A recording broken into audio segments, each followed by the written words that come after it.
Hey there, everybody. Hope you're doing well. It is about 11:30 at night here, picking up some of the employees from for the team.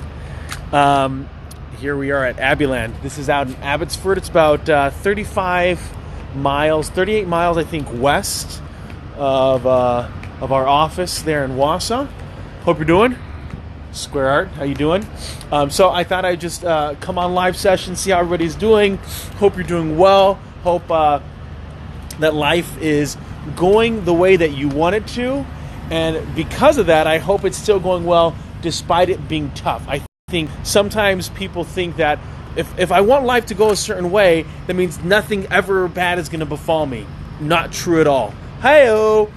Because the reality about life is that it's going to, the sun rises on the good people, it rises on the bad people as well. And so what's going to happen in life is that we're going to be given good things and we're going to be given some bad things. And so really what happens for us is how we're reacting to the situations that we're given, the different predicaments that we find in our lives. That's what's most important for us, is to be able to adjust and react and sometimes be proactive. We can kind of see things coming before things, despite the good and bad things that are going to happen in our lives. But I think sometimes people think that, oh, if I want good things, that means no bad things are going to happen, and it just doesn't work that way.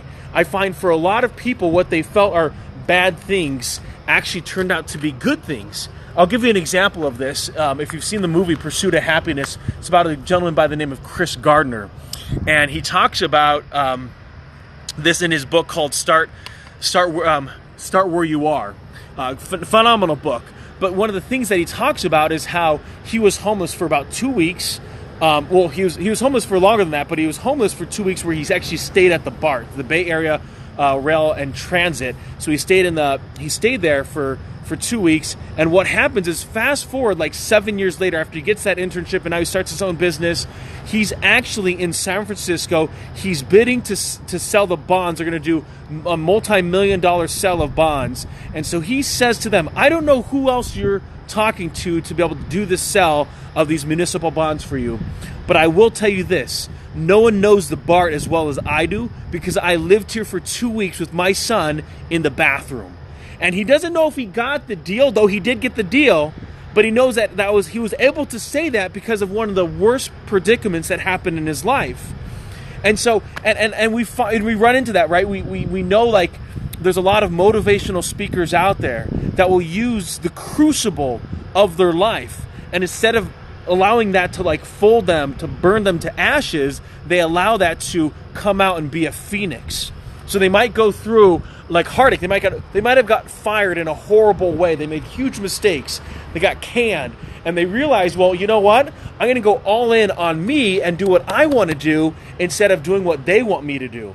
Or they find themselves evicted. They find themselves completely destitute financially, and they run upon like their own business. Sometimes it's network marketing, and all of a sudden they just blossom, become exactly who they want to be. And so I think sometimes we have these crucible of moments, and it's a test for us to be able to go all in on ourselves and have that utmost belief that life will go the way that we want it to. And it doesn't mean that it's going to come without some pain and some pushback and some pullback, but we need to continue to power through despite it feeling like we can't amount to those things. And so what I will tell anybody is, a lot of times we have these two inner voices in our minds. One that says we can accomplish great things and we can do great things. The other one says, I don't really know if you can do that. No one's ever done it. You're a piece of garbage. You're not smart enough. You're not talented enough. You don't have the wherewithal. You don't have the connections.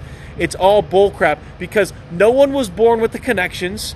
No, because again, even if you were born in the wealthiest of circumstances, those were mommy and daddy's or grandma and grandpa's connections, not yours. You had to forge them yourself.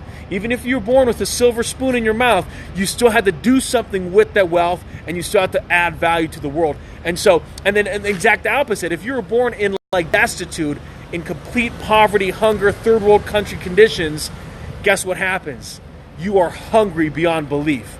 And so for you to fight tooth and nail to get your own education, to fight tooth and nail to get that first job, to get that first promotion, to wield your business to where you need it to go. It's going to come with some pushback. It's going to come with some pullback. And so we need to be strong. We need to give that a megaphone to that belief voice in our head. So shut down any doubts that exist in your mind by giving a megaphone to that inner voice that believes in you. Go make things happen. Sherm's out.